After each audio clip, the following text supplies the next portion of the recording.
Hola, mi nombre es Ariel Garis y este es un nuevo episodio de Libros para Atorrantes. Le decimos así porque hablamos muy brevemente sobre los libros que aquí presentamos. En esta oportunidad vamos a hablar de uno de los escritores más polémicos y oscuros, también puede decirse, de la historia de la literatura argentina, si es que entró en el canon literario, si es que se lo considera un escritor en serio.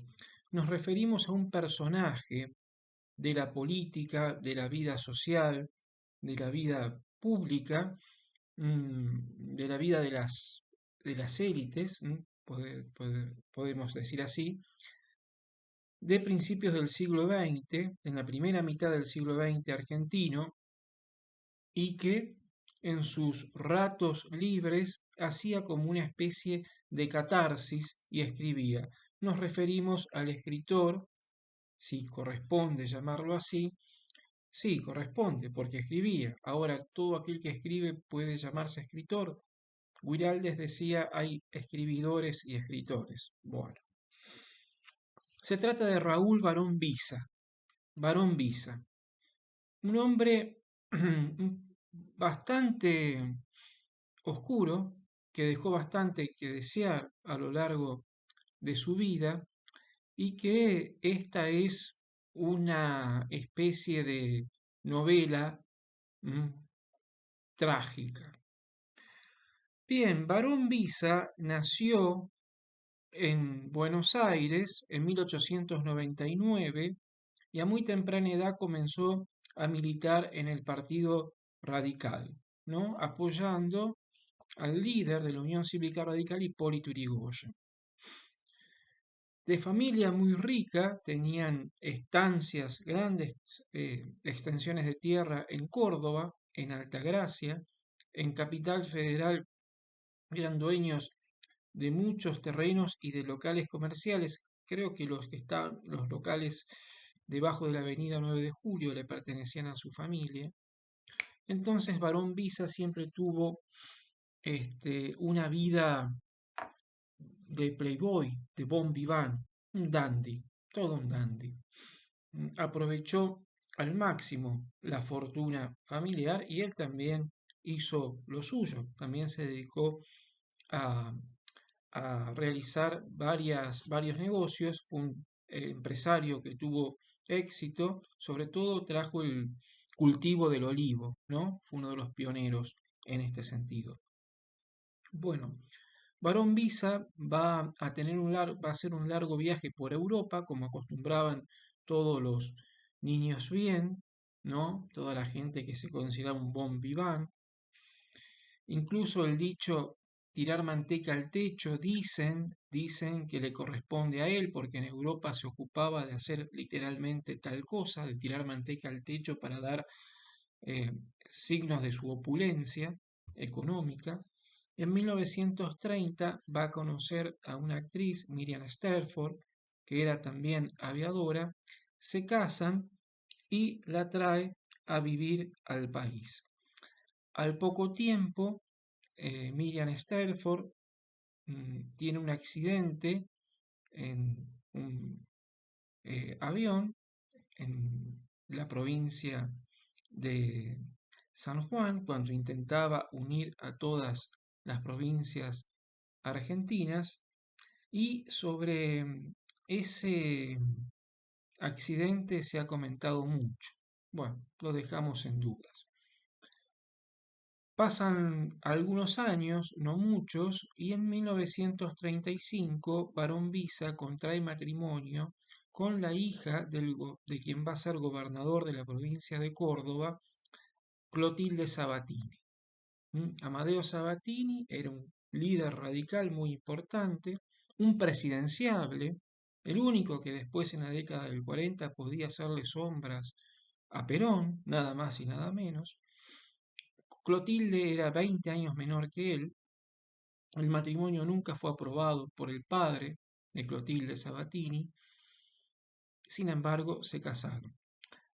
Se batió a duelo con el hermano de su esposa, resultando ambos heridos, y al mismo tiempo debió Barón Visa con su familia, tuvo 3 hijos con Clotilde, exiliarse siempre en Montevideo, iba y venía, viudo, se exilió, casado también, porque había sido perseguido por pornógrafo, ¿no? Por las autoridades. Sus libros, uno de ellos en especial, que apareció a mediados de la década del 30, El derecho de matar, fue un libro escandaloso.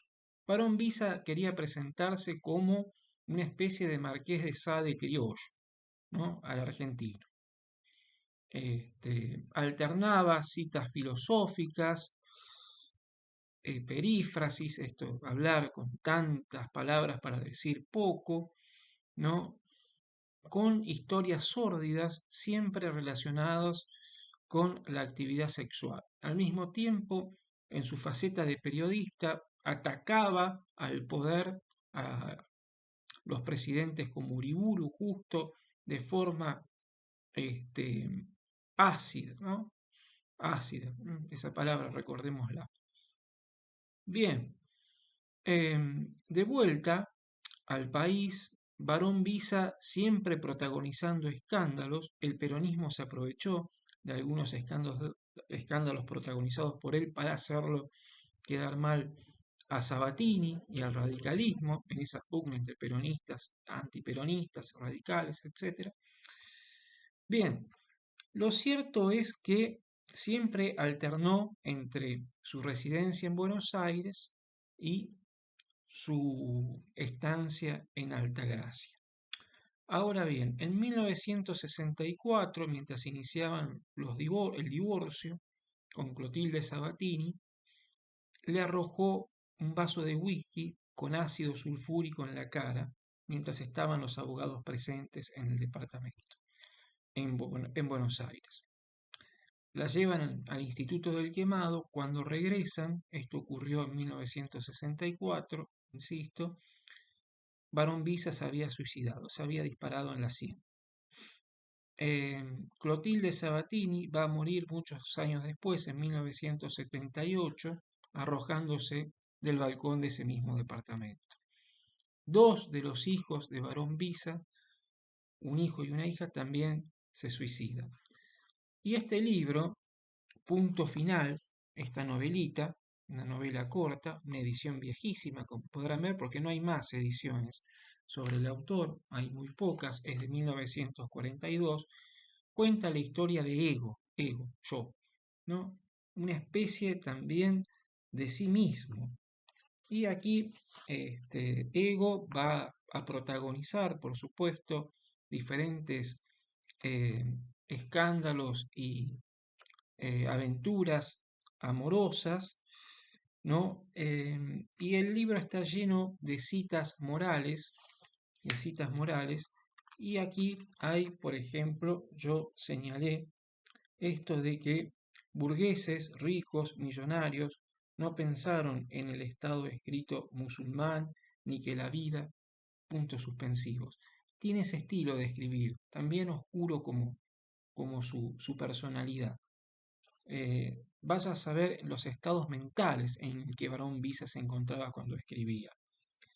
Rico, más aún, varias veces millonario, poseedor de grandes estancias y propiedades en América y en Europa, dueño de acciones en empresas ferroviarias y títulos del Estado, se le abrían a los 18 años las puertas de la razón y se le brindaban todas las sonrisas. Las mujeres y los hombres seguirían de hoy en adelante a aquel que, sin más esfuerzo que el haber nacido, encontrábase con lo que le tocaba un sitial destacado en el festín de la vida.